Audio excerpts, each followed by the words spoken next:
रात का दूसरा पहर अभी अभी शुरू हुआ था। आसमान गहरा और शांत था, जैसे सारी दुनिया नींद की चादर ओढ़कर सो चुकी हो। तभी मेन गेट से एक कार धीरे धीरे अंदर आई। हेडलाइट की हल्की रोशनी ने कुछ पल के लिए आंगन को चमका दिया और फिर सब कुछ फिर से शांत हो गया। कार पार्क करके वह भारी कदमों से नीचे उतरा। उसके चेहरे पर थकान साफ दिखाई दे रही थी। पूरे एक हफ्ते बाद वह घर लौटा था, और वह भी बिना किसी को बताए। असल में उसका इरादा सुबह आने का था, ताकि सब लोग जागे हुए मिले। लेकिन जैसे ही उसे अचानक फुर्सत मिली और घर की याद ने दिल को कसकर पकड़ लिया, उसने बिना देर किए गाड़ी घुमा दी। उसके मन में बस एक ही ख्याल था, सुबह का नाश्ता वह अपने परिवार के साथ करेगा। घर से दूर रहना उसके लिए हमेशा मुश्किल रहा था। काम की वजह से बाहर जाना पड़ता, जिम्मेदारियां उसे रोक लेती, लेकिन उसका दिल कभी भी पूरी तरह वहां नहीं रुकता था। हर खाली पल में उसे घर की याद आती, माँ की आवाज, सुबह की चाय की खुशबू और खाने की मेज पर सबका साथ बैठना। आज भी वही खिंचाव उसे आधी रात में यहाँ ले आया था। जैसे ही वह घर के अंदर दाखिल हुआ, उसे महसूस हो गया कि सब लोग गहरी नींद में होंगे। उसने सोचा अब सुबह ही सबको सरप्राइज देगा। माँ जब उसे अचानक सामने देखेगी तो कितनी खुश होगी। ये सोचकर उसके होठों पर हल्की मुस्कान आ गई। अचानक शरीर ने साथ देना जैसे छोड़ दिया हो। सिर में हल्का दर्द था, आंखों में जलन थी और कंधों पर थकान का बोझ साफ महसूस हो रहा था। उसे लगा कि अगर अभी एक कप गर्म चाय मिल जाए तो थोड़ी राहत मिल सकती है। चाय पीकर वह आराम से अपने कमरे में जाएगा और शायद नींद भी आ जाएगी। उसने अपनी शर्ट के ऊपर के 2 बटन खोले, गहरी सांस ली और लॉन्च में रखे सोफे पर जाकर बैठ गया। उसने लाइट ऑन नहीं की। घर का सन्नाटा उसे अच्छा भी लग रहा था और थोड़ा अजीब भी। हर तरफ शांति थी, जैसे दीवारें भी सो रही हों। उसने सोफे की पीठ से सिर टिकाया, आंखें बंद की और उंगलियां अपने बालों में फेरने लगा। उसके दिमाग में सुबह का दृश्य घूम रहा था। नाश्ते की मेज, माँ का चौंकना, शायद उनकी आंखों में खुशी के आंसू और फिर ढेर सारी बातें। इसी सोच में उसका मन थोड़ा हल्का हो गया। थकान के बीच उसे हल्की सी झपकी आ गई। वह गहरी नींद में नहीं था, बस शरीर को आराम दे रहा था। उसने अपने पैर सामने रखी टेबल पर फैला दिए। समय कितनी तेजी से गुजर गया उसे अंदाजा ही नहीं हुआ। तभी अचानक उसके कानों ने एक हल्की सी आवाज पकड़ी, जैसे कुछ खिसका हो या गिरा हो। उसका दिमाग तुरंत सतर्क हो गया। वह झटके से पूरी तरह तो नहीं उठा, लेकिन आंखें खोल ली। घर में कोई पालतू जानवर नहीं था और दरवाजा भी उसने खुद अच्छे से बंद किया था। बाहर से किसी के आने का सवाल ही नहीं था। उसकी नौकरी ने उसे ऐसी आदत दे दी थी कि छोटी से छोटी आहट भी उसे चौंका देती थी। उसने अंधेरे में देखने की कोशिश की, पर सब धुंधला सा था। फिर जैसे किसी के हल्के सिसकने की आवाज आई। अब वह पूरी तरह जाग गया। आवाज लॉन से जुड़े किचन की तरफ से आ रही थी। वह धीरे धीरे बहुत संभलकर उधर बढ़ा। उसके कदमों की आहट बहुत हल्की थी, लेकिन शायद सामने वाले ने भी उसे महसूस कर लिया था, क्योंकि जैसे किसी ने जल्दी से छुपने की कोशिश की हो। उसका दिल थोड़ा तेज धड़कने लगा। उसने धीमी मगर साफ आवाज में पूछा, कौन है? उसकी आवाज में सख्ती नहीं थी, बल्कि एक सावधानी थी। उसे लगा अगर घर का कोई सदस्य है तो शायद उसे अचानक देखकर घबरा गया हो। उसने हाथ बढ़ाकर लाइट ऑन कर दी। रोशनी फैलते ही किचन साफ दिखाई देने लगा। सब कुछ सामान्य लग रहा था, लेकिन उसे यकीन था कि कोई यहाँ मौजूद है। उसकी नजरें टेबल की तरफ गई। उसने महसूस किया कि कोई उसके पीछे छुपा है। वह थोड़ा आगे बढ़ा और फिर बोला, कौन है टेबल के पीछे? कुछ पल की चुप्पी छा गई। फिर वह खुद टेबल के पास पहुंचा और झुककर देखा। सामने का दृश्य देखकर उसकी आंखें हैरानी से फैल गई। टेबल के पीछे एक कोने में मायरा बैठी थी। वह बिल्कुल डरी हुई हिरनी की तरह कांप रही थी। उसके हाथ में एक प्लेट थी और उसका मुंह भरा हुआ था, जैसे वह जल्दी जल्दी में खाना खा रही हो। उसे सामने देखकर वह और घबरा गई। उसने हड़बड़ाहट में प्लेट जमीन पर रख दी। हाशिम को बिल्कुल उम्मीद नहीं थी कि वह इस समय यहाँ मिलेगा। सच तो ये था कि कुछ पल के लिए वह ये भी भूल गया था कि अब मायरा इसी घर का हिस्सा है और यहीं रहती है। उसने नीचे रखी प्लेट में झांक कर देखा, उसमें ठंडे चावल थे। मायरा के हाथ कांप रहे थे, उसके सिर पर दुपट्टा नहीं था, बाल बिखरे हुए थे और चेहरा डरा हुआ था। वह समझ नहीं पा रहा था कि वह इतनी डरी क्यों है। उसने थोड़ा गंभीर बनते हुए कहा, क्या तुम खाना चोरी करने पर इतनी डरी हुई हो? वह उसके सामने बैठ गया। वह उसे हल्का सा छेड़ना चाहता था, माहौल हल्का करना चाहता था, लेकिन उसकी बात का उल्टा असर हुआ। मायरा ने अपना निचला होठ बाहर निकाला, जैसे खुद को रोने से रोकने की कोशिश कर रही हो, लेकिन अगले ही पल उसने अपने मुंह पर हाथ रखा और जोर जोर से रोने लगी। हाशिम पूरी तरह घबरा गया। उसने कभी नहीं सोचा था कि वह यूं टूटकर रो पड़ेगी। उसने तुरंत आगे बढ़कर उसके कंधों को थामा और उसे सहारा देकर खड़ा किया। पास पड़ी कुर्सी खींचकर उसे बैठने का इशारा किया, लेकिन वह अभी भी डरी हुई थी। उसकी आंखें बार बार लॉन्च की तरफ जा रही थी, जैसे कोई आ जाएगा या जैसे वह खुद भाग जाना चाहती हो। कभी वह जमीन पर रखी चावल की प्लेट को देखती, कभी अपने पेट पर हाथ रखती जो चावलों से भरा हुआ था। उसके चेहरे पर डर, शर्म और बेचैनी सब एक साथ साफ दिखाई दे रहे थे। बार बार लॉन्च की तरफ देखते हुए वह शायद यहाँ से भाग जाना चाह रही थी और कभी कभी पलटकर चावलों से भरी हुई प्लेट को भी देख रही थी। रात की खामोशी अब भी वैसी ही थी, लेकिन किचन के उस छोटे से कोने में माहौल बदल चुका था। हाशिम की नजर अचानक मायरा के हाथ पर गई। उसे साफ लगा कि वह अपनी मुट्ठी में दबाई हुई किसी चीज को अपनी पीठ के पीछे छुपाने की कोशिश कर रही है। उसका हाथ अजीब तरह से मुड़ा हुआ था, जैसे वह डर रही हो कि अगर वह चीज दिख गई तो कोई बहुत बड़ा राज खुल जाएगा। हाशिम कुछ पल उसे देखता रह गया। उसके सामने बैठी ये वही लड़की नहीं लग रही थी जिसे वह कुछ दिन पहले इस घर में छोड़कर गया था। उसके चेहरे की मासूमियत अब डर से ढक गई थी। उसकी आंखों में भरोसे की जगह घबराहट थी। वह सच में बहुत हैरान था। उसके दिमाग में सवाल ही सवाल घूम रहे थे। आखिर ये सब क्या हो रहा है? उसने तो ना उसे डांटा, ना सख्ती की, ना कोई इल्जाम लगाया, फिर वह इस तरह कांपते हुए क्यों रो रही है? उसने अपनी आवाज को और नरम करते हुए कहा, रिलैक्स, अगर तुम्हें भूख लगी है तो तुम आराम से खाना खा सकती हो। मैं सिर्फ ये देखने आया था कि किचन में कौन है। उसकी बात सुनते ही जैसे मायरा की रुलाई और तेज हो गई। वह अचानक आगे झुकी और रोते हुए उसने हाशिम के दोनों हाथ पकड़ लिए। ये शादी के बाद उनका पहला स्पर्श था। एक पल के लिए दोनों ठिठक गए। हाशिम ने उसके हाथों की नरम कांपती हुई पकड़ को महसूस किया। उसके हाथ ठंडे थे, जैसे डर ने उनमें से सारी गर्मी छीन ली हो। वह उसकी आंखों में देखने लगा। मायरा ने टूटती हुई आवाज में कहा, मुझे बहुत भूख लगी थी, प्लीज अपनी मम्मी को मत बताइएगा कि मैं खाना निकाल कर खा रही थी। हाशिम के लिए ये बात किसी सदमे से कम नहीं थी। वह उसे अविश्वास से देखता रह गया। वह कैसी बातें कर रही थी? खाना निकाल कर खाने पर माँ उसे क्या कहेगी? क्या सच में वह लड़की इतनी डरी हुई है? एक पल को उसे लगा शायद डर ने उसका दिमाग उलझा दिया है। उसने अपने हाथ सख्ती से पीछे खींच लिए और थोड़ा कठोर स्वर में बोला, बंद करो ये ड्रामा। उसकी आवाज सुनते ही मायरा सहमकर पीछे हट गई। उसकी आंखें और फैल गई। तुमने कोई गुनाह नहीं किया है कि मम्मी तुम्हें सजा देगी। बस खाना निकाला है, इसमें क्या बड़ी बात है? वह अब भी बिना दुपट्टे के उसके सामने बैठी थी।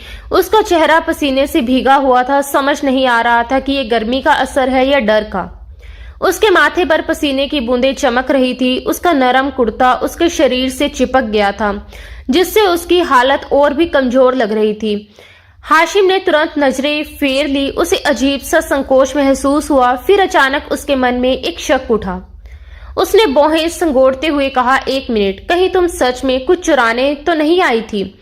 ये क्या है तुम्हारे हाथ में जो तुमने मुट्ठी में छुपा रखा है? दिखाओ मुझे। इस बार मायरा का चेहरा और ज्यादा पीला पड़ गया। उसकी सांस जैसे गले में अटक गई। उसने जल्दी से हाथ और पीछे कर लिया।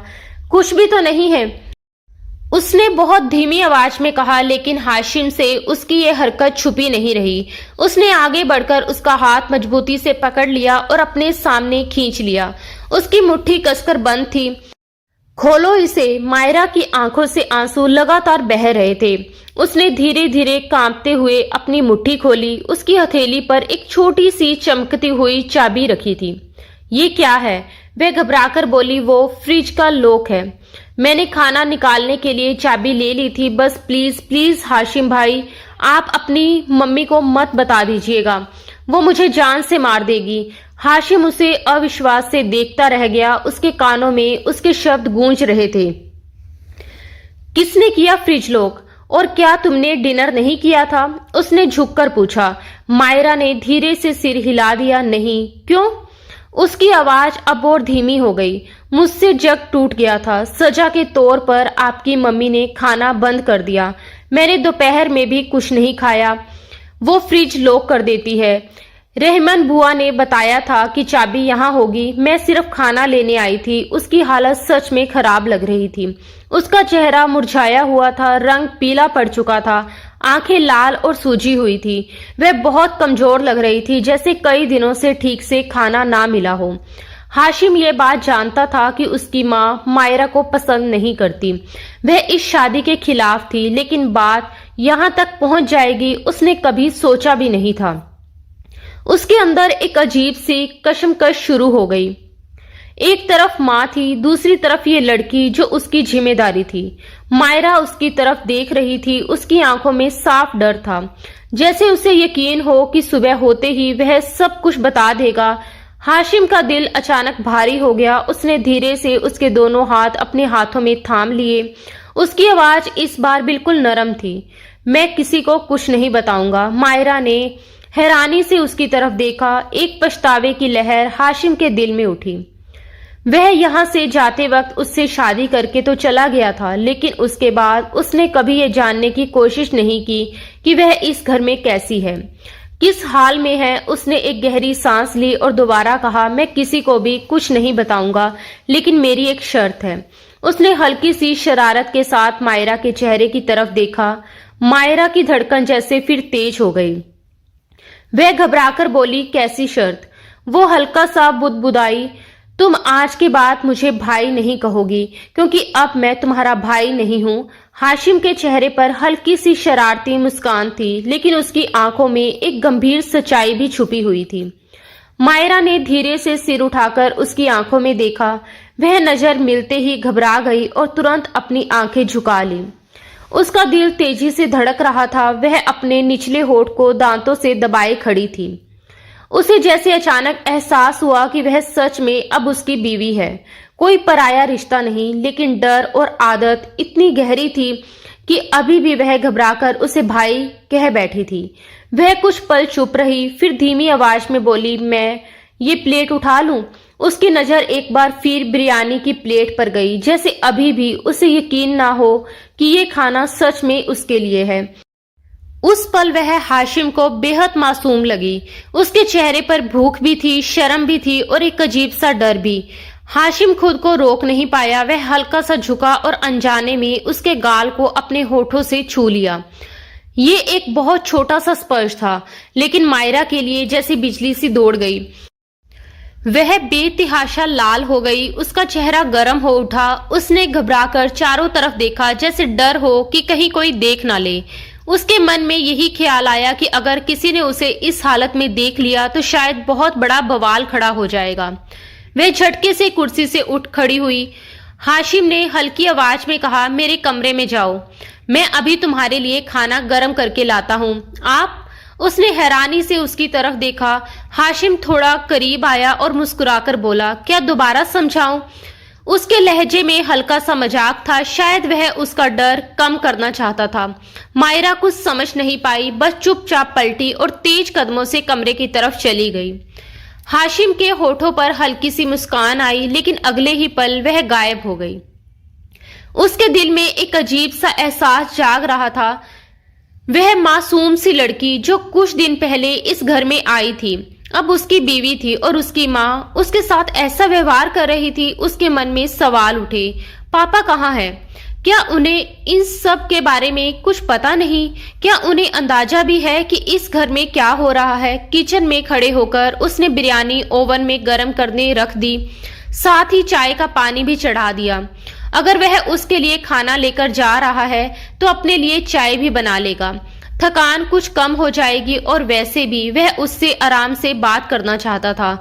उसे ये महसूस करवाना चाहता था कि इस घर में उसका रिश्ता कमजोर नहीं है, वह अकेली नहीं है। उसे याद आया जब वह इस घर में आई थी तो कितनी हंसमुख और शरारती थी। उसकी आंखों में चमक होती थी, उसकी हंसी में घर गूंज उठता था। लेकिन अब कुछ ही दिनों में उसका चेहरा मुरझा गया था, आंखों की चमक बुझ गई थी।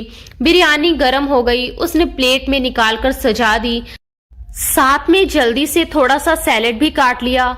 हॉस्टल की जिंदगी में वह खुद अपना काम करता रहा था, इसलिए ये सब उसके लिए मुश्किल नहीं था। उसे नहीं पता था कि मायरा चाय पिएगी या नहीं, इसलिए चाय सिर्फ अपने लिए ही बनाई। कप में डालकर उसने ट्रे तैयार की और धीरे से बाहर निकल आया। उसे पता था कि अगर उसकी माँ ने उसे इस हालत में देख लिया, रात के इस वक्त अपनी बीवी के लिए खाना ले जाते हुए, तो बात बहुत बढ़ सकती है। सीढ़ियां चढ़ते हुए उसने धीरे से दरवाजे पर दस्तक दी और कमरे में दाखिल हुआ। मायरा शायद अपना दुपट्टा उठा लाई थी, उसने उसे ठीक से सीने पर सजा रखा था। वह बिस्तर के किनारे बैठी थी, उंगलियां मसलते हुए वह उसे देख रही थी और फिर उसकी नजरें ट्रे में रखी बिरयानी पर टिक गई। उसकी आंखों में फिर वही भूख और लालच झलक आया। हाशिम ने प्लेट और सैलेड उसके सामने रख दिया। जब तक मैं चाय पी रहा हूं तुम अपना खाना खत्म करो, उसके बाद मुझे तुमसे बात करनी है। उसकी आवाज में नरमी थी। मायरा ने जैसे सारी बातें भूलकर खाना शुरू कर दिया। वह सच में भूखी थी। एक के बाद एक चम्मच बिना रुके, बिना ऊपर देखे हाशिम उसे देखता रहा। उसके दिल में दर्द सा उठा। उसने नजरें फेर ली। कुछ ही देर में प्लेट खाली हो गई। हाशिम ने अपनी चाय का आखिरी घुट लिया और कप टेबल पर रख दिया। मायरा ने पास रखे जग से पानी गिलास में भरा और एक ही सांस में पी गई। अब उसके चेहरे पर हल्की सी चमक लौट आई थी। भूख शांत होने के बाद उसका चेहरा थोड़ा खिल गया था। उसने हल्की सी मुस्कान के साथ हाशिम की तरफ देखा, जैसे चुपचाप शुक्रिया अदा कर रही हो। फिर भी उसका डर पूरी तरह गया नहीं था। वह धीमी आवाज में बोली, आप अपनी मम्मी को तो कुछ नहीं बताएंगे ना? हाशिम ने उसे गौर से देखा और हल्के से कहा, सोचा जाएगा, लेकिन उससे पहले जो कुछ मैं तुमसे पूछूंगा वो तुम मुझे सच सच बताओगी। उसने आगे बढ़कर उसका हाथ पकड़ा और उसे अपने करीब बिठा लिया। वह अब उसके बिल्कुल करीब बैठी थी, इतने करीब कि हाशिम उसकी सांसों की हल्की गर्माहट महसूस कर सकता था। कमरे की हल्की रोशनी में उसका चेहरा और भी साफ दिखाई दे रहा था। हाशिम कुछ पल उसे ध्यान से देखता रहा, जैसे पहली बार सच में उसे देख रहा हो। फिर उसने बहुत नरमी से हाथ बढ़ाकर उसका दुपट्टा उसके कंधों से अलग कर दिया। मायरा ने हैरानी से उसकी तरफ देखा, लेकिन विरोध नहीं किया। हाशिम की नजर अब उसकी गर्दन पर थी। वहां लाल निशान साफ दिखाई दे रहे थे। वे निशान उसके कंधों तक फैले हुए थे। उसका दिल जोर से धड़क उठा। उसने बहुत संभल कर उसकी कमीज का गला थोड़ा सा हटाया ताकि ठीक से देख सके। मायरा का चेहरा शर्म और घबराहट से लाल हो गया। वह अपने होठों को दांतों से दबाए खामोश बैठी रही। ये सारे निशान, क्या तुम मुझे बताओगी कि ये कैसे हुए? उसकी आवाज में सख्ती नहीं थी, सिर्फ चिंता थी। बस इतना सुनना था कि मायरा की आंखों से आंसू फिर बह निकले। उसने रुक रुक कर सब कुछ बता दिया। हाशिम के घर से जाने के बाद कैसे हाजरा उस पर गुस्सा निकालती रही, कैसे हर छोटी गलती पर उसे ताने दिए जाते, कैसे उसे मनहूस कहा जाता, कैसे बार बार उसे ये महसूस करवाया जाता कि वह इस घर पर बोझ है जिसे जबरदस्ती थोप दिया गया है। वह बोलती रही, रोती रही। हाशिम चुपचाप सुनता रहा। उसके अंदर गुस्सा भी उठ रहा था और दुख भी। मायरा चाहकर भी वह शब्द नहीं दोहरा सकी जो रोज उसके सामने कहे जाते थे। वह अपमान इतने गहरे थे कि उन्हें बोलना भी उसके लिए मुश्किल था। अचानक हाशिम ने उसे अपनी बाहों में खींच लिया। चुप, बस एकदम चुप। उसकी आवाज भर्रा गई। I am sorry. उसका दिल तेज धड़क रहा था। वह सोच भी नहीं सकता था कि उसने इतनी तकलीफ झेली है, वह भी सिर्फ बेवजह की नफरत के कारण। घर की नौकरानी रहमन को उस पर तरस आता था, लेकिन वह भी बेबस थी। हाशिम ने बहुत धीरे से उसके जख्मों पर होठ रख दिए। जैसे दर्द को कम करना चाहता हो। मायरा सहर गई। उसके लिए ये सब नया था, ये अपनापन, ये चिंता, ये छूने का एहसास जिसमें शक्ति नहीं बल्कि सुरक्षा थी। हाशिम उसे अपने ओर करीब करता गया। वह उसे ये एहसास दिलाना चाहता था कि अब वह अकेली नहीं है। अगर उसने उसकी जिम्मेदारी ली है तो अब वह पीछे नहीं हटेगा। लेकिन जैसे ही उसकी नजदीकियां बढ़ी, मायरा ने घबराकर उसकी शर्ट को मुट्ठी में पकड़ लिया। उसके मन में डर था, अगर किसी ने देख लिया तो, अगर उसकी माँ ने कुछ गलत समझ लिया तो वह फिर वही अपमान नहीं सह सकती थी। हाशिम ने उसकी आंखों में डर पढ़ लिया। उसने बिना कुछ कहे उसे अपने साथ उठाया और अलमारी से ढीली सी शर्ट और ट्राउजर निकालकर उसके हाथ में दे दिया। जाओ, ये पहन कर आओ। वह हैरानी से उसे देखने लगी। जाओगी या मैं खुद पहना दूं? उसने हल्की सी आंख दिखाई। मायरा जल्दी से कपड़े लेकर चेंजिंग रूम में चली गई। वह शर्ट हाशिम की थी। जब वह पहनकर बाहर आई तो उसका दुबला पतला शरीर उस ढीली शर्ट में जैसे खो गया था। ट्राउजर उसे मोड़कर पकड़नी पड़ रही थी। हाशिम ने उसे वहीं खड़े रहने का इशारा किया, फिर उसे अपने साथ आईने के सामने ले आया। फर्स्ट एड बॉक्स निकालकर उसने बहुत सावधानी से उसकी गर्दन पर क्रीम लगानी शुरू की। मायरा दर्द से सिसक उठी और आंखें बंद कर ली। उसके चेहरे पर दर्द साफ दिख रहा था। उसने शर्ट को हल्का सा कंधों तक खींचा और वहां भी मरहम लगाया। फिर उसकी हथेलियों को अपने हाथों में लिया। आईने में दोनों की परछाई साफ दिखाई दे रही थी। उसने उसके बालों को क्लचर से आजाद कर दिया। बाल कंधों पर बिखर गए। हेयर ब्रश से वह धीरे धीरे उन्हें सुलझाने लगा। इस घर में तुम्हारे साथ जो भी हुआ उसके लिए मैं माफी मांगता हूँ, उसने धीरे से कहा। लेकिन याद रखना, ये घर जितना बाकी सबका है उतना ही तुम्हारा भी है। ये तुम्हारे शोहर का घर है। आज के बाद तुम यहाँ डर कर नहीं रहोगी। ये कहते हुए उसने झुककर उसे अपनी बाहों में उठा लिया और बेड पर अपने करीब लिटा दिया। मायरा अभी भी झिझक रही थी, लेकिन उसके स्पर्श में भरोसा था। धीरे धीरे उसकी सांसें शांत होने लगी। उसने आंखें बंद कर ली। शायद इस घर में आने के बाद पहली बार उसे सुकून मिला था। यह सच था कि हाशिम ने उससे शादी प्यार में नहीं की थी, लेकिन यह भी सच था कि उसके दिल में उसके लिए नफरत नहीं थी। वह उसकी इज्जत करता था, उसे अपना हक समझता था और वह जानता था कि उसे किस तरह संभालना है। वह उसके बालों में उंगलियां फेरता रहा जब तक कि वह गहरी नींद में नहीं चली गई। उसके सो जाने के बाद भी वह देर तक उसका चेहरा देखता रहा। उसकी बड़ी बड़ी आंखें, छोटे गुलाबी होठ और होठों के किनारे पर चमकता छोटा सा तिल। वह सच में बहुत खूबसूरत थी, बिल्कुल उसकी बुआ की तरह। उसे अपनी बुआ याद आ गई। वह भी इतनी ही मासूम और खूबसूरत थी जब तक कि उन्हें गलत लोगों के हवाले नहीं कर दिया गया। उस दिन उसने कसम खाई थी कि वह इस लड़की को कभी गलत हाथों में नहीं जाने देगा। उसने झुककर मायरा को फिर से अपनी बाहों में उठाया और उसे उसके कमरे में ले आया।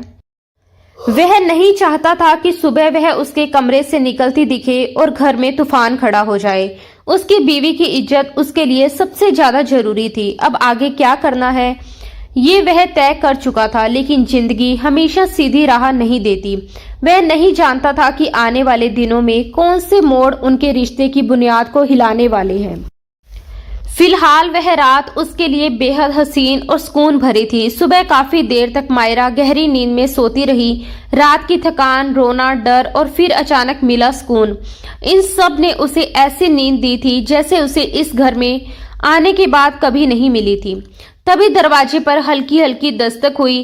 बीबी जी, रहीमन की आवाज आई। मायरा घबराकर उठ बैठी। कुछ पल उसे समझ ही नहीं आया कि वह कहाँ है। फिर जैसे ही उसकी नजर अपने कपड़ों पर गई, हाशिम की ढीली शर्ट और ट्राउजर, उसके होठों पर हल्की सी शर्मीली मुस्कान आ गई। यानी वह उसे यहाँ छोड़कर गया था और वह इतनी गहरी नींद में थी उसे पता ही नहीं चला कब वह आया और कब गया।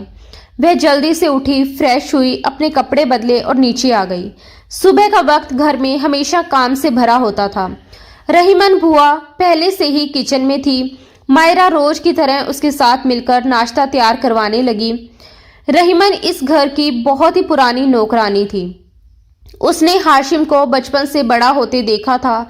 हाशिम के पापा सुबह सुबह ही जमीन के काम से निकल जाते थे। गांव में उनकी काफी जमीनें थी और वह खुद सब देखना पसंद करते थे। दिन भर बाहर रहते, दोपहर में थोड़ी देर के लिए घर आते और फिर रात को ही ठीक से बैठ पाते। घर में ज्यादातर समय हाशिम की मम्मी मायरा और रहीमन ही होती थी। मायरा ने नाश्ता टेबल पर सजा दिया। थोड़ी ही देर में हाशिम के मम्मी पापा बाहर आ गए। उसी समय सीढ़ियों से उतरता हुआ हाशिम भी नीचे आया। उसकी माँ उसे देखकर चौंक गई। उन्हें तो पता ही नहीं था कि वह रात में घर आ चुका है। हाशिम, वह घबराकर खड़ी हो गई। हाशिम मुस्कुराते हुए आगे बढ़ा और उन्हें गले लगा लिया। उन्होंने भी अनजाने में अपने बेटे का माथा चूम लिया। फिर वह अपने पापा से मिला। बड़े आराम से उन्हें बता रहा था कि वह रात में ही आ गया था, सिर्फ उन्हें सरप्राइज देने के लिए। उसके पापा खुश थे, मुस्कुरा रहे थे।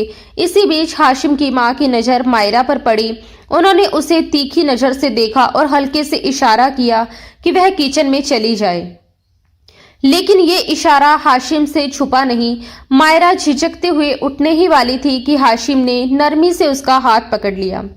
कहाँ जा रही हो? मायरा घबरा गई, उसकी नजरें झुक गई। हाशिम की माँ की आंखें गुस्से से भरी हुई थी। हाशिम ने उसे अपने पास बिठा लिया। सबके साथ मिलकर नाश्ता करो। हाशिम के पापा बेफिक्र होकर नाश्ता कर रहे थे। उन्हें माहौल की गंभीरता का अंदाजा नहीं था, लेकिन हाशिम की माँ का चेहरा तमतमाया हुआ था, जैसे उन्हें ये बात बिल्कुल बर्दाश्त ना हो रही हो कि मायरा उनके बेटे के साथ बैठकर खा रही है। ये बाद में खा लेगी, उन्होंने सीधे हाशिम से कहा। कोई बात नहीं, हाशिम ने शांत स्वर में जवाब दिया। अब इसे आदत डालनी चाहिए। बीवी अच्छी लगती है अपने शोहर के साथ मिलकर खाते हुए। उसने बात हल्के अंदाज में कही, लेकिन उसकी माँ के दिल पर ये शब्द भारी पड़ गए। उनके लिए ये सिर्फ एक वाक्य नहीं था, बल्कि जैसे किसी ने उनके अधिकार को चुनौती दे दी हो। लेकिन बात यहीं खत्म नहीं हुई। हाशिम ने सीधे अपने पापा की तरफ देखा। पापा, मैं एक खास मकसद से आया हूँ। मैं रुखसती करना चाहता हूँ। मेरे ख्याल से अब रुखसती हो जानी चाहिए। निगाह को 6 महीने हो चुके हैं और वैसे भी मायरा हमारे घर में ही रहती है। हरगिज नहीं। हाशिम की माँ अचानक भड़क उठी। तुम ये ख्याल अपने दिल से निकाल दो कि ये लड़की तुम्हारे साथ रुखसत होकर तुम्हारे कमरे तक आ जाएगी। कमरे में सन्नाटा छा गया। क्या हुआ? बैठिए, बात करके फैसला करते हैं। हाशिम के पापा ने समझाने की कोशिश की, लेकिन हाशिम की माँ के चेहरे पर गुस्सा साफ था। उनकी नजरें मायरा पर टिकी थी। मायरा के लिए एक एक पल भारी हो रहा था। मम्मी, हाशिम ने संयम से कहा, निकाह मेरी मर्जी से हुआ था, आपकी मौजूदगी में हुआ था। अब रुखसती भी आपकी मौजूदगी में ही होनी चाहिए। इसमें घबराने की क्या बात है? आवाज धीमी रखो हाशिम, उनकी माँ बोली। इस लड़की ने तुम पर कौन सा जादू कर दिया है? 6 महीने से निकाह हुआ है, तुमने कभी इसकी तरफ देखा तक नहीं, और आज इसके लिए इतना बोल रहे हो? हाशिम ने फिर भी अपना लहजा शांत रखा। उसने मायरा का नाम तक बीच में नहीं आने दिया, लेकिन उसकी माँ अपनी जिद पर अड़ी रही। साफ कह दिया, जब तक वह नहीं चाहेगी रुखसती नहीं होगी। मायरा की हालत देखकर हाशिम ने फिलहाल चुप रहना बेहतर समझा। उस दिन वह घर पर ही रहा। हर बात पर उसकी नजर थी। मायरा किचन का काम करती, फिर घर की सफाई करती रही। जब सारे काम खत्म हुए तो वह अपने कमरे में चली गई, जैसे उसे वहीं रहना हो। हाशिम ने कुछ महीने पहले ही अपने दोस्त समीर के साथ पार्टनरशिप में बिजनेस शुरू किया था। बिजनेस अच्छा चल रहा था। गांव की जमीनें तो थी ही, लेकिन वह हमेशा से अपना काम करना चाहता था। दोनों ने काम बांट रखा था। एक हिस्सा समीर देखता, दूसरा वह खुद। बड़ी मीटिंग्स में वह खुद जाता, क्योंकि उसे अनुभव ज्यादा था। शाम को वह घर से बाहर निकला। जाते हुए अपनी माँ से कह दिया कि वह दोस्त से मिलने जा रहा है और डिनर के बाद लौटेगा। जैसे ही वह गया, उसकी माँ के चेहरे पर एक अलग ही सख्ती आ गई। शायद उन्हें इसी पल का इंतजार था। वह सीधे मायरा के कमरे की तरफ बढ़ी, दरवाजा खोला और सामने जो देखा उससे उनका गुस्सा और भड़क उठा। मायरा आईने के सामने खड़ी थी। उसके हाथ में हाशिम की शर्ट थी, जिसे वह सीने से लगाकर हल्की सी मुस्कान के साथ देख रही थी। हाशिम की मां ने जैसे ही मायरा के हाथ में हाशिम की शर्ट को देखा, उनका गुस्सा भड़क उठा। उन्होंने उसके बाल जोर से पकड़कर खींचे और थप्पड़ मारते हुए कहा कि वह उनके बेटे को बहला रही है और वह ये सब कभी नहीं होने देगी। मायरा एकदम डर गई, उसकी आंखों से आंसू बहने लगे और वह बार बार कहती रही कि उसने हाशिम से कुछ नहीं कहा, लेकिन उसकी कोई बात नहीं सुनी गई क्योंकि उसके लिए वह हमेशा एक बोझ ही रही थी। पहले उसकी माँ इस घर में रही और अब उसके जाने के बाद मायरा को भी उन्होंने मजबूरी समझकर अपनाया था। असल में उनके दिल में अपनी ननंद के लिए पुरानी जलन थी जो कभी इस घर में बहुत चाही जाती थी, इसलिए उन्होंने जल्दबाजी में उसकी शादी अब्दुल करीम नाम के आदमी से करवा दी, जो बाद में बहुत गलत निकला। उसने मायरा की मां को इज्जत देने की बजाय उसे नौकरानी की तरह रखा, मारता पीटता, अपमान करता और जुए में पैसे उड़ा देता। कुछ साल बाद जब एक बेटी हुई तो उसका व्यवहार और कठोर हो गया। फिर भी मायरा की मां ने अपने भाई से सच छुपाया क्योंकि वह नहीं चाहती थी कि उसके कारण भाई के घर में झगड़ा हो। उसने सिलाई का काम शुरू किया, घर का खर्चा उठाया और अपनी बेटी को सरकारी स्कूल में पढ़ाना शुरू किया। वह चाहती थी कि उसकी बेटी वह मुकाम पाए जो उसे कभी नहीं मिला। लेकिन अब्दुल करीम को बेटी की पढ़ाई से भी एतराज था। वह उसे घर में ही रोक कर रखना चाहता था। डर के माहौल में पलती वह लड़की अपने पिता से सहम जाती और उसके जाते ही थोड़ी खुलकर सांस लेती। उसकी मुस्कान भी उसकी माँ की ताकत थी। एक दिन जब अब्दुल करीम फिर पैसों के लिए घर आया तो उसने छत पर उसकी माँ से झगड़ा किया। माँ समझाती रही कि दूध, बिजली का बिल और घर का सामान सब कुछ पहले ही मुश्किल से चलता था। फिर भी अब्दुल करीम को बस पैसे चाहिए थे। उसे घर की हालत, बीवी की तकलीफ या बेटी का डर कुछ भी दिखाई नहीं देता था। अब्दुल करीम ने गुस्से में आकर मायरा की मां को बेरहमी से मारना शुरू कर दिया। मायरा डर के बावजूद कमरे से भागकर छत पर पहुंची ताकि अपनी मां को बचा सके, लेकिन मां को छुड़ाने की कोशिश में वह खुद भी मारपीट का शिकार हो गई। जब अब्दुल करीम का गुस्सा ठंडा हुआ तो वह नीचे उतर गया। पीछे मायरा अपनी घायल मां को संभालते हुए सीढ़ियों से नीचे ला रही थी कि अचानक उसका संतुलन बिगड़ा और उसकी मां हाथ से फिसलकर सीढ़ियों से लुढ़कती हुई नीचे गिर गई। उनके सर पर गहरी चोट लगी और खून बहने लगा। मायरा जोर जोर से रोती और मदद के लिए पुकारती रही, लेकिन कोई आगे नहीं आया। उसकी मां बेहोश हो चुकी थी। घबराई हुई मायरा शॉल ओढ़कर गांव के छोटे से क्लिनिक की ओर भागी और डॉक्टर से रो रो कर विनती की कि वह तुरंत घर चले। उसकी मां की हालत बहुत खराब है और वह उन्हें खोना नहीं चाहती। डॉक्टर आया, उसने प्राथमिक इलाज किया, लेकिन साफ कह दिया कि चोट बहुत गहरी है और तुरंत अस्पताल ले जाना जरूरी है। पड़ोस की एक आंटी की मदद से मायरा ने अपनी मां की डायरी से नंबर ढूंढकर अपने मामा को फोन किया और सब कुछ बताते हुए फूट फूट कर रो पड़ी। उसके मामा बिना देर किए अपने बेटे के साथ कार में पहुंचे। तब तक बहुत खून बह चुका था और अब्दुल करीम कहीं दिखाई नहीं दे रहा था। हाशिम बेचैनी से अपनी बुआ को देख रहा था, जो कभी अपने मायके में राज करती थी और आज दर्द और बेबसी में पड़ी थी। उसे अपने पिता पर भी अफसोस हुआ कि वे रिश्तों से दूर होते गए और बहन की असली हालत समझ नहीं पाए। आखिरी पलों में मायरा की मां ने कांपते हाथों से अपनी बेटी का हाथ अपने भाई के हाथ में रख दिया, जैसे उसे सुरक्षित सौंप रही हो। फिर ऊपर वाले को गवाह मानकर हमेशा के लिए आंखें बंद कर ली।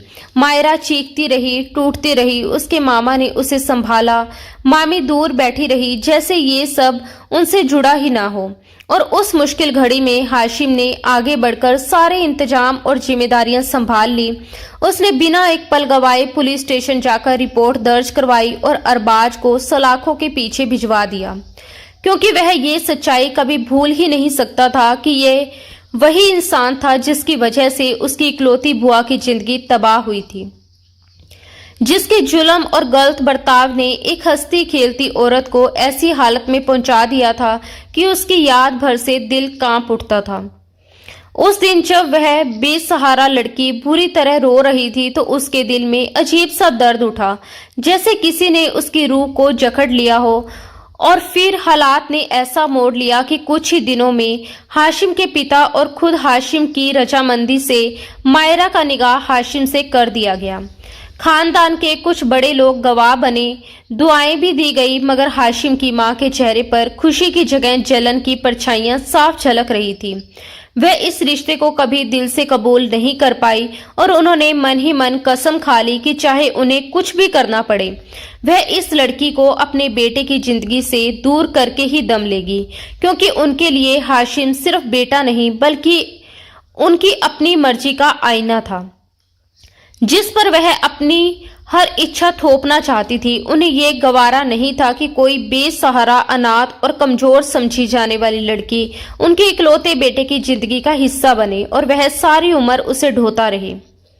उसी उथल पुथल भरे घर में एक दिन ऐसा भी आया जब मायरा की चीखों ने दीवारों को हिला दिया।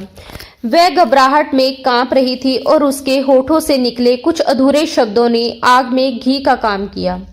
उसने डर के मारे कह दिया कि वह कपड़े तो हाशिम ने खुद उसे पहनने को दिए थे और कल रात जब वह उनके कमरे में थी, मगर वह अपनी बात पूरी भी नहीं कर पाई कि हाशिम की मां ने उसका हाथ पकड़कर उसे कमरे से घसीटते हुए बाहर ला खड़ा कर दिया। नौकरों को जमा किया और ऊंची आवाज में उस पर इल्जामों की बारिश कर दी। उसे बदचलन कहा, उसकी परवरिश पर सवाल उठाए, यहाँ तक कह डाला कि वह किसी और के साथ रात गुजारकर उनके बेटे पर झूठा दोष मंड रही है। मायरा रोती रही, गिड़गिड़ाती रही, सफाई देती रही कि वह पाक है, बेगुनाह है, मगर किसी ने उसकी आवाज को सच की तरफ सुनने की कोशिश नहीं की। रहीमन एक कोने में खड़ी मुंह छुपाकर रोती रही। चौकीदार अजीब निगाहों से उसे देखते हुए चुपचाप हट गए और उसकी इज्जत को जैसे शरेआम कुचल दिया गया। हाशिम की मां उसके बाल पकड़कर पूछती रही कि कौन था वह आदमी, किसे उसने कमरे में बुलाया था, और तभी दरवाजे पर हलचल हुई। समीर सहारा देकर हाशिम के पिता को अंदर ला रहा था, जिनकी तबीयत अचानक बिगड़ गई थी, जिन्होंने खुद हाशिम को फोन कर बुलाया था। ब्लड प्रेशर बढ़ जाने की वजह से वह ठीक महसूस नहीं कर रहे थे, लेकिन किसी ने सोचा भी ना था कि घर के भीतर इससे भी बड़ा तूफान खड़ा हो चुका है। सीढ़ियों पर खड़े हाशिम की नजर जैसे ही इस मंजर पर पड़ी तो उसके कदम जम गए। उसकी मां का हाथ ढीला पड़ते ही मायरा खुद को छुड़ाकर भागी। बिखरे बाल, फटे कपड़े, लाल पड़ी आंखें और अपमान में कांपता शरीर। उसके पास अब कोई सहारा नहीं था। आज उस पर चरित्रहीनता का दाग लगाया गया था। कल शायद उससे भी बड़ा इल्जाम लगता। वह भीतर से पूरी तरह टूट चुकी थी और उसी टूटन में उसे सामने खड़ा एकमात्र सुरक्षित ठिकाना दिखाई दिया। वह बिना किसी की परवाह किए सीधे हाशिम के सीने से जा लगी और हाशिम ने उसे किसी अनमोल निधि की तरह खुद में समेट लिया था। लगातार उसके माथे पर किस करते हुए वह उसे और ज्यादा खुद में समेटते हुए सुरक्षा का एहसास दिला रहा था। वह समझता था कि सब कुछ उसकी गैर मौजूदगी में होता है, लेकिन शायद उसे अंदाजा नहीं था कि उसकी पीठ फेरने की ही देर है। सब कुछ तो उसकी आंखों के सामने हो रहा था। वह लापरवाह बना उस मासूम की लड़की पर होने वाले जुल्म पर खामोश बैठा था। उनके पापा भी हैरानी और गहरी उलझन में खड़े सब कुछ देख रहे थे, मगर तबीयत इतनी खराब थी कि आखिरकार वह लॉन्च में पड़े सोफे का सहारा लेकर बैठ गए, जैसे अचानक उन पर उम्र का बोझ उतर आया हो। उन्हें जरा भी अंदाजा नहीं था कि उनकी पत्नी इस हद तक जा सकती है, एक मासूम लड़की को यूं सबके सामने जलील कर देगी। और तभी हाशिम की मां गुस्से से कांपती हुई अपने बेटे की ओर बढ़ी। उनकी आंखों में इल्जाम की आग थी। तुम नहीं जानते इस लड़की को, ये तुम्हारे खिलाफ झूठ बोल रही है, ये तुम्हें बदनाम कर रही है। मगर मायरा उस वक्त रोती हुई हाशिम के सीने से चिपकी खड़ी रही, जैसे वही उसकी आखिरी पनाह हो। हाशिम की मां का गुस्सा इस बात से और भड़क उठा कि वह सबके सामने उनके बेटे से लिपटी खड़ी थी। उन्हें यह बर्दाश्त नहीं था कि जिस पर वह हुक्म चलाती आई थी, वही बेटा आज किसी और के लिए ढाल बनकर खड़ा हो जाए। तभी हाशिम की आवाज गूंज उठी, ये मेरी बीवी है और इस पर मेरा पूरा हक है। खबरदार, अगर आज के बाद घर के किसी भी सदस्य ने इसकी तरफ बुरी नजर से भी देखा, मैं हर रिश्ते का लिहाज भूल जाऊंगा। माँ, अगर आप मेरे लिए इज्जत के काबिल हैं तो इसकी इज्जत करना भी मेरा फर्ज है। और मैं किसी को ये इजाजत नहीं दूंगा कि कोई इसकी तरफ हाथ बढ़ाए। रही बात रुखसती की, तो मैं इसे अभी और इसी वक्त अपने कमरे में लेकर जा रहा हूँ। मैं देखता हूँ कि कौन मुझे रोकता है। आज के बाद इस घर में ये आपकी भांजी नहीं, मेरी बीवी बनकर रहेगी। उसने मुड़कर सबको एक सख्त नजर से देखा। उसके पिता ने शर्म से सिर झुका लिया और वह आगे बोला, अगर इसके साथ किसी ने जरा भी बुरा सोचने की कोशिश की तो मैं ये घर छोड़ दूंगा हमेशा के लिए। ये मेरा आखिरी फैसला है। उसकी आवाज इतनी ठोस और प्रचंड थी कि दीवारें तक सहम गई। उसकी मां ने घबराकर सीने पर हाथ रख लिया, क्योंकि आज उनका बेटा उनके सामने नहीं, अपनी पत्नी के साथ खड़ा था। वह उसे सबकी नजरों के सामने अपने कमरे में ले गया। मायरा अब भी कांप रही थी। उसके आंसू थमने का नाम नहीं ले रहे थे। वह सिसकते हुए कहती रही, मुझे तलाक दे दो हाशिम, मुझे यहाँ से कहीं दूर भेज दो, किसी अनाथ आश्रम में छोड़ दो, मगर मैं यहाँ नहीं रह सकती। वह उसके कदमों से लिपट गई, मगर हाशिम ने उसे दर्द से भरे दिल के साथ अपनी बाहों में उठा लिया, जैसे वह उसे टूटने से बचा लेना चाहता हो। उसने उसकी परेशानी को थामा, उसके आंसुओं को होठों से चूमकर मिटाने की कोशिश की और उसे यकीन दिलाया कि वह उसके लिए कितनी अहम है। जो कुछ हुआ उसे एक बुरा सपना समझकर भूल जाना चाहिए और आज से वह उसके साथ एक नई शुरुआत करेगी। उसने उसे अपने कमरे में लाकर अपने बिस्तर पर बिठाया, उसे अपने पत्नी की हैसियत से अपनाया, उसे ये एहसास दिलाया कि दुनिया चाहे उसे जैसे भी नाम दे, उसके दिल में वह रानी की तरह राज करती है। उधर उसकी माँ अपमान और गुस्से में अपने कमरे में बंद हो चुकी थी। उसके पिता दवाइयों के असर से बिस्तर पर लेटे हुए थे। घर का सुकून जैसे किसी ने छीन लिया था। हर दीवार पर तनाव की दरारें उभर आई थी, मगर कोई नहीं जानता था कि इस लड़की की जिंदगी में अभी और कितने इम्तिहान बाकी हैं। कितने मोड़ ऐसे आएंगे जहां वह फिर टूटने के कगार पर खड़ी होगी। फिर भी एक सच अब अटल था, उसे संभालने के लिए उसका शोहर उसके साथ खड़ा था। चाहे नफरत की कितनी ही आंधियां चलें, चाहे साजिशों के कितने ही जाल बुने जाएं, अब उसके साथ हाशिम था और उसके साथ होने का एहसास ही उसके हर डर पर भारी था। उस रात हाशिम ने उसे पूरे अधिकार और पूरे सम्मान के साथ अपनी पत्नी के रूप में स्वीकार कर लिया, जैसे किसी अधूरे रिश्ते पर हमेशा के लिए अपनी मोहर लगा दी हो। रुखसती भले हालात की आंधी में हुई थी, रस्में अधूरी थी, मगर उसके दिल में कोई कमी न थी। वह उसकी बीवी थी, इस सच को कोई झुठला नहीं सकता था। आने वाले दिनों में उसकी जिंदगी का रंग ही बदल गया। हाशिम की मोहब्बत उस पर इस तरह बरसने लगी जैसे सूखी धरती पर सावन उतर आया हो। वह हर सुबह उसकी मुस्कान से दिन शुरू करती, हर रात उसकी बाहों में सिमट कर खत्म करती। घर की फिजा भी बदल गई थी, क्योंकि हाशिम ने साफ कह दिया था कि इस घर में अब उसकी हुकूमत चलेगी। जिम्मेदारियां निभाना क्या होता है, पत्नी को इज्जत देना किसे कहते हैं, उसने सबको अपने बर्ताव से समझा दिया। हाशिम के पापा दिल से इस फैसले से खुश थे। वे कभी नहीं चाहते थे कि उनकी भांजी के साथ जरा से भी नाइंसाफी हो, मगर यह भी कड़वा सच था कि उनकी बरसों की खामोशी ने कई रिश्तों को कमजोर कर दिया था। हाशिम हर शाम उसे अपने साथ बाहर ले जाता, उसकी कलाइयों में फूलों के गजरे सजाता, उसके हाथों पर अपने होठ रखकर उसे खास होने का एहसास दिलाता। उसकी आंखों में झांकते हुए उनमें सपनों की रोशनी भर देता और वह जो कभी सहमी हुई रहती थी अब निखरती चली जा रही थी, जैसे मोहब्बत ने उसे नया जन्म दे दिया हो। उसकी सांस बाहर से खामोश थी, मगर उस खामोशी में अजीब सा सन्नाटा था, जैसे कोई तूफान उठने से पहले ठहर गया हो। हाशिम ने उसे नए कपड़े दिलवाए, उसकी पसंद का सामान खरीदा, उसे अपने रंग में इस तरह ढाल दिया कि अब उसे समझ आ चुका था कि चाहा जाना क्या होता है, सजना संवरना क्या होता है, किसी की दुनिया बन जाना किसे कहते हैं। उसकी रातें अब खौफ में नहीं, खुशियों में गुजरती थी। दिन की शुरुआत हाशिम की बाहों के घेरे से होती, और अगर इसे किस्मत का मेहरबान होना कहते हैं तो किस्मत सचमुच उस पर टूटकर मेहरबान हुई थी।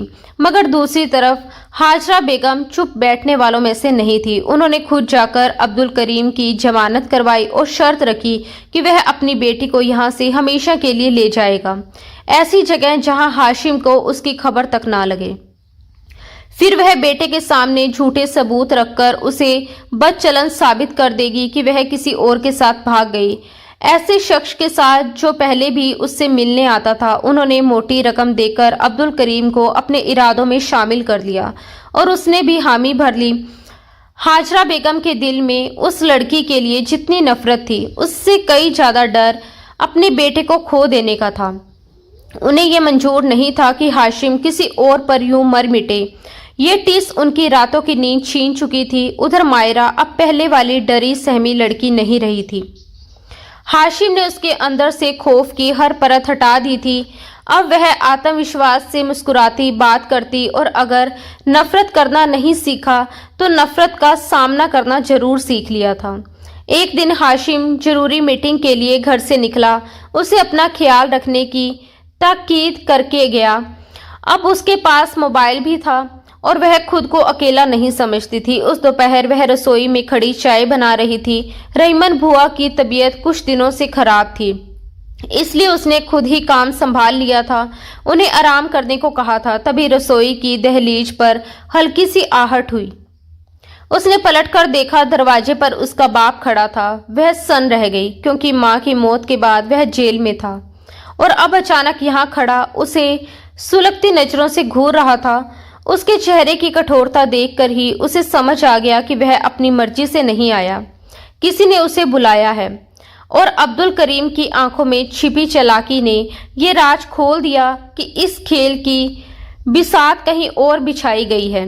पापा, उसकी आवाज इतनी धीमी थी मानो किसी टूटी हुई बांसुरी से दर्द भरी धुन निकल रही हो। बरसों की दूरी, शिकायतें, डर और अनकहे सवाल उस एक शब्द में सिमट आए थे। सामने खड़ा आदमी उसका बाप था। खून का रिश्ता मगर अजनबी सा चेहरा। एक क्षण को लगा जैसे उसके कठोर चेहरे पर भी पिघलन की हल्की रेखा उभरी हो, जैसे बीते दिनों की कोई याद उसके भीतर करवट ले रही हो। वह अनायास एक कदम आगे बढ़ी, दिल में ये मासूम उम्मीद लिए कि शायद वह उसे सीने से लगा लेगा, शायद इस बार वह बाप बनकर आएगा, जालिम नहीं। लेकिन जैसे ही अब्दुल करीम का हाथ उसके सर पर आया, उस स्पर्श में अपनापन नहीं, एक ठंडी योजना की शक्ति थी। उसकी उंगलियों में दुलार नहीं, निमंत्रण था। उसने सपाट, लगभग आदेश भरे लहजे में कहा, मैं तुम्हें लेने आया हूँ, चलो यहाँ से। उसने उसका हाथ थाम लिया, मगर वह हाथ थामना नहीं, जकड़ना था। मायरा के कदम जैसे जमीन में धंस गए। उसकी उंगलियां ढीली पड़ गई, आंखों में अविश्वास तैर आया। मैं कहीं नहीं जाऊंगी पापा, उसने कांपती आवाज में कहा। ये मेरे शोहर का घर है, मेरी शादी हो चुकी है, अब यही मेरा घर है। उसकी आवाज में डर था, लेकिन उससे कई ज्यादा दृढ़ता। वह डरी सहमी लड़की नहीं थी जो हर आहट पर कांप जाती थी। तभी अब्दुल करीम के पीछे से एक और साया उभरा, हाशिम की माँ। उनके चेहरे पर संतोष और क्रूरता का अजीब संगम था। उन्होंने ठंडी निगाह से उसे देखा और कहा, ये घर मेरा है और मैंने ही तुम्हारे बाप को यहाँ बुलाया है। ये तुम्हें वहां ले जाएगा जहां हाशिम तुम्हारी खुशबू भी महसूस नहीं कर पाएगा। वह सन रह गई, जैसे किसी ने उसके कानों में गरम शीशा उड़ेल दिया हो। अनजाने में उसके हाथ में पकड़ा मोबाइल वीडियो कॉल पर चला गया था और उसे खुद भी नहीं पता चला कि उंगलियां कब स्क्रीन को छू गई। शायद ये उसकी बेहोश सी कोशिश थी किसी को गवाह बना लेने की। हाशिम की मां अचानक आगे बढ़ी और उन्होंने उसका चेहरा बेरहमी से पकड़ लिया। उनकी उंगलियां उसके गालों में धंस गई। तुम यहाँ नहीं रहोगी, कभी भी नहीं। अगर तुमने जाने से इनकार किया तो आज मैं तुम्हें जान से मार दूंगी। तुम्हारा बाप भी इसमें शामिल होगा। मैं उम्र भर जेल काट लूंगी, लेकिन तुम्हें इस घर में बर्दाश्त नहीं करूंगी। उनकी आंखों में पागलपन था, एक ऐसी औरत का पागलपन जो अपने बेटे को खोने के डर में इंसानियत भूल चुकी थी। मायरा की सांसें तेज हो गई। वह सहमी हुई आंखों से उन्हें देखती रही, फिर जैसे अपनी पूरी ताकत बटोर कर बोली, मैं यहाँ से नहीं जाऊंगी। बस इतना कहना था कि अब्दुल करीम ने उसे जोर से खींचा। उसका हाथ मरोड़ते हुए वह उसे रसोई से बाहर घसीटने लगा। मोबाइल उसके हाथ से छूटकर फर्श पर गिर पड़ा। स्क्रीन पर कॉल अब भी चल रही थी। खुदा के लिए मुझे छोड़ दें, मैं नहीं जाऊंगी। वह रोती चिल्लाती दया की भीख मांगती रही। उसके पैरों की एड़ियां फर्श पर रगड़ी खा रही थी। उसकी चुन्नी पीछे खींचती चली जा रही थी। हाशिम की मां की आवाज उसके कानों में हथौड़े की तरह पड़ रही थी। अब्दुल करीम इसे वहां ले जाओ जहां से ये कभी वापस ना आ सके, जहां इसकी मां को भेजा था, बिल्कुल वहीं। ये शब्द किसी सजा के ऐलान की तरह गूंजे। अब्दुल करीम उसे मेन दरवाजे की ओर घसीटता चला गया। वह आदमी जिसने अपनी बीवी को कभी इंसान नहीं समझा, जिसने घर को अड्डा और रिश्तों को खिलौना बना दिया, आज अपनी ही बेटी को सौदे की चीज की तरह खींच रहा था। उसकी आंखों में लालच था, वही लालच जिसने उसकी जिंदगी बर्बाद की, वही लालच जो अब उसकी बेटी की खुशियों को निगलने पर उतारू था। मायरा दरवाजे तक पहुंच चुकी थी। उसकी चीखें घर की दीवारों से टकराकर लौट रही थी। उसकी उंगलियां दरवाजे की चौखट को पकड़ने की कोशिश कर रही थी, जैसे वह उस घर से नहीं, अपनी पूरी दुनिया से चिपकी हो। उसके दिल में एक ही नाम गूंज रहा था, हाशिम। उस पल वह दो निर्दयी चेहरों के बीच फंसी थी। एक वह औरत जो अपने अहंकार में अंधी हो चुकी थी, और एक वह आदमी जो पैसों के लिए अपनी ही औलाद का सौदा करने को तैयार था। और दरवाजे की दहलीज पर खड़ी वह लड़की समझ चुकी थी कि आज की ये घड़ी सिर्फ उसे घर से निकालने की कोशिश नहीं, बल्कि उसकी पूरी पहचान मिटा देने की साजिश है। और अगर आज कोई चमत्कार नहीं हुआ तो शायद ये सचमुच ऐसी जगह ले जाई जाएगी जहां से लौटना नामुमकिन होगा। अचानक हाजरा बेगम तेज कदमों से बढ़ी और झटके से दरवाजा खोल दिया, मगर सामने खड़े अपने शोहर को देखते ही जैसे उसकी सांस गले में अटक गई। ये वह वक्त था जब वह कभी घर नहीं लौटते थे, और आज तो उन्होंने पूरी तैयारी के साथ ये साजिश रची थी, इसलिए उनके आने का सवाल ही पैदा नहीं होता था। उनके चेहरे का रंग उड़ गया, आंखों में फैली लालिमा और चेहरा तमतमाया हुआ। आज पहली बार उनके खून में ऐसा उबाल था जिसे देखकर दीवारें भी सहम जाएं। बिना एक पल गवाए वह आगे बढ़े और एक जोरदार थप्पड़ हाजरा बेगम के चेहरे पर दे मारा। आवाज इतनी तेज थी कि जैसे पूरे घर की हवा जम गई हो। वह स्तंभ रह गई, अविश्वास से अपने शोहर को देखती रह गई। वही आदमी जिसने जिंदगी भर कभी ऊंची आवाज में उनसे बात नहीं की, जिसने हमेशा खामोशी को अपना हथियार बनाया, आज वही उनके मुंह पर हाथ उठा चुका था। उन्होंने हकलाते हुए सफाई देने की कोशिश की। अब्दुल करीम खुद ही उसे लेने आया है, मगर उनकी बात पूरी भी ना हुई कि वह गरज उठे, खामोश घटिया औरत। और अगले ही पल वह अब्दुल करीम को गरेबान पकड़ चुके थे। अब्दुल करीम पहले से उनके गुस्से से वाकिफ था।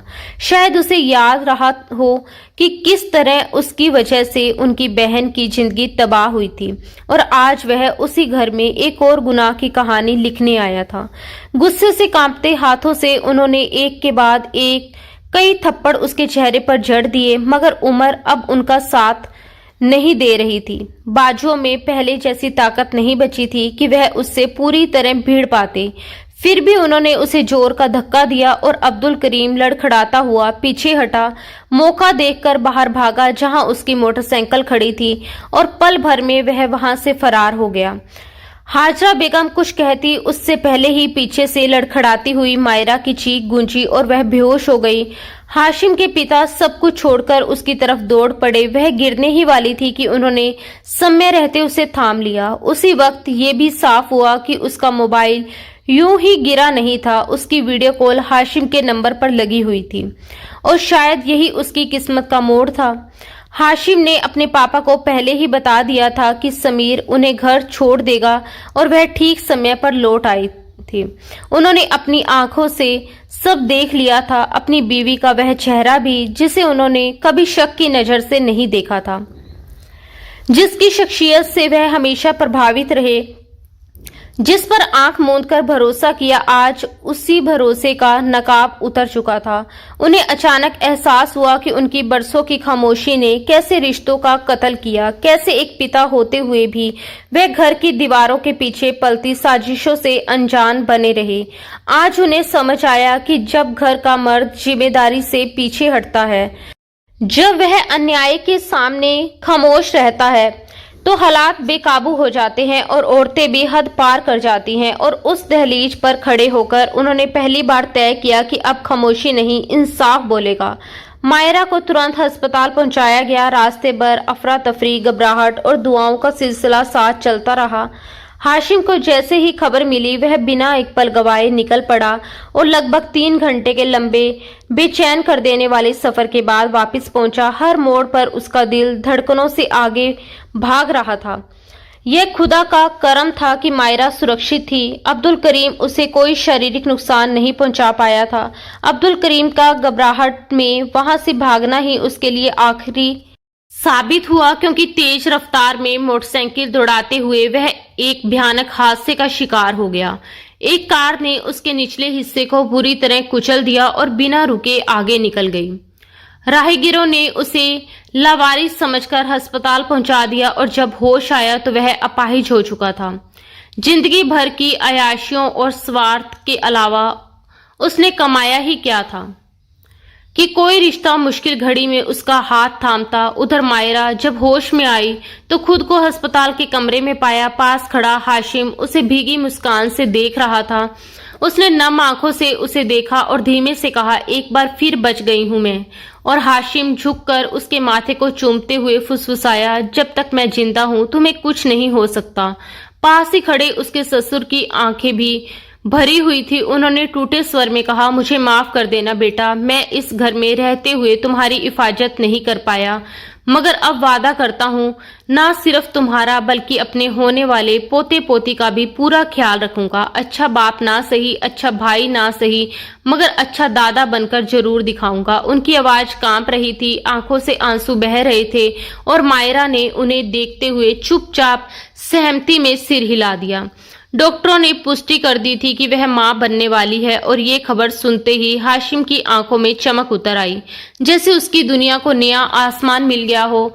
अस्पताल से छुट्टी मिलते ही वह उसे सीधे अपने खरीदे हुए फ्लैट में ले आया। उसके पिता ने इजाजत दे दी थी और अब वह उसे उस पुराने घर की साजिशों से दूर रखना चाहता था, मगर उससे पहले वह उसे शॉपिंग मॉल ले गया, उसकी पसंद की साड़ी दिलवाई, फिर ब्यूटी पार्लर लेकर गया और मुस्कुराते हुए कहा, समझो आज तुम सच में रुखसत होकर मेरे घर आ रही हो।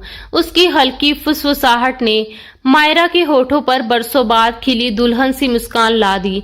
पार्लर में उसे इतने सलीके से संवारा गया कि बाहर इंतजार करता हाशिम कुछ पल के लिए उसे पहचान ही ना सका। खुले बाल, हल्का सा नूर भरा मेकअप, साड़ी में लिपटा उसका पूरा रूप, वह सचमुच किसी हूर की तरह लग रही थी। हाशिम ने अनायास हाथ बढ़ाकर उसे गाड़ी तक पहुंचाया। उसकी आंखों में गर्व और प्रेम दोनों थी। फ्लैट का दरवाजा खुलते ही फर्श पर बिखरी गुलाब की पंखुड़ियों ने उसका स्वागत किया। कमरे में हल्की सुनहरी रोशनी और महकते फूलों की सजावट थी। हर कोना जैसे एक नई शुरुआत की गवाही दे रहा था। वह चमकती आंखों से उसे देख रही थी। वह मुस्कुराकर बोला, आज तुम मेरी दुल्हन बनकर मेरे घर आई हो, इतना हक तो बनता है तुम्हारे शोहर का।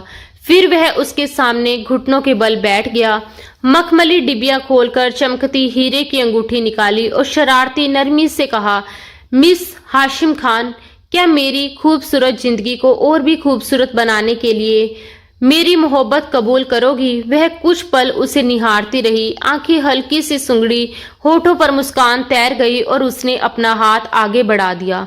उस क्षण मोहब्बत सचमुच उस पर मेहरबान थी। डर पीछे छूट चुका था, दुख धुंधला पड़ चुका था, खतरे दूर हो गए थे और उसके दिल में बस एक ही एहसास था, अब वह अकेली नहीं है, अब उसकी दुनिया सुरक्षित है। और वह इस प्रेम को ठुकराने का ख्याल भी कैसे कर सकती थी। उसका दिल खुशी से बेकाबू होकर धड़क रहा था। हाशिम ने उसे अपनी मजबूत बाहों के घेरे में भर लिया, जैसे किसी अनमोल अमानत को सीने से लगाया जाता है। वह झुककर उसके होठों पर अपनी मोहब्बत उड़ेलता रहा, हर स्पर्श के साथ उसे यह यकीन दिलाता हुआ कि अब उसकी जिंदगी में आने वाली हर आंधी पहले उससे टकराएगी, हर मुसीबत पहले उसके शोहर से भिड़ेगी और वह एक अटल दीवार की तरह उसके सामने खड़ा रहेगा। उसके शब्दों में सिर्फ दिलासा नहीं, वचन की दृढ़ता थी और मायरा को उसके हर लफ्ज पर पूरा भरोसा था, क्योंकि उसने उसे हर तूफान से बचते देखा था। उधर हाशिम के पापा ने अपने कमरे को अपनी बीवी से अलग कर लिया, एक खामोश लेकिन कठोर फैसला, क्योंकि वह उस औरत को माफ नहीं कर सकते थे जिसने रिश्तों को अपनी खुदगर्जी की आग में झोंक दिया था। बेटे को खोने का डर जिस औरत को अंधा कर दे, और जो उसी बेटे की खुशियों को रोने पर उतर आए, उसके लिए उनके दिल में अब जगह नहीं बची थी। पहले बेटा दूर हुआ, अब शोहर भी दूर चला गया। ये खालीपन हाजरा बेगम के लिए असहनीय था। गहरे पछतावे और शर्मिंदगी ने उन्हें भीतर से तोड़ दिया और वह एक कमरे में खुद को बंद करके रह गई, जैसे अपनी ही बनाई कैद में उम्र काटने को मजबूर हो। कुछ लोगों को अदालत नहीं, उनका जमीर सजा देता है, ऐसी सजा जिसमें ना पूरी तरह सुकून मिलता है और ना पूरी तरह चैन छिनता है। बस हर धड़कन अपराध बोध की चुभन बनकर सीने में उठती गिरती रहती है। वह हर दिन माफी की उम्मीद में बिताने लगी, मगर माफी कोई हल्का शब्द नहीं होता जिसे चाहो तो तुरंत पालो। कुछ जख्म इतने गहरे होते हैं कि उन्हें भरने में उम्र लग जाती है। कुछ लोग नफरत को अपने सीने में इतनी जगह दे देते हैं कि मोहब्बत उनके खून से धीरे धीरे खत्म होने लगती है। और जब मोहब्बत रगों से निकल जाती है तो इंसान जिंदा तो रहता है, मगर उसके भीतर का इंसान मर चुका होता है। फिर वह चाहे जितना भी ढूंढे, उसे अपने आसपास भी प्रेम का कोई निशान नजर नहीं आता, क्योंकि नफरत पहले दूसरों को नहीं, खुद को उजाड़ती है।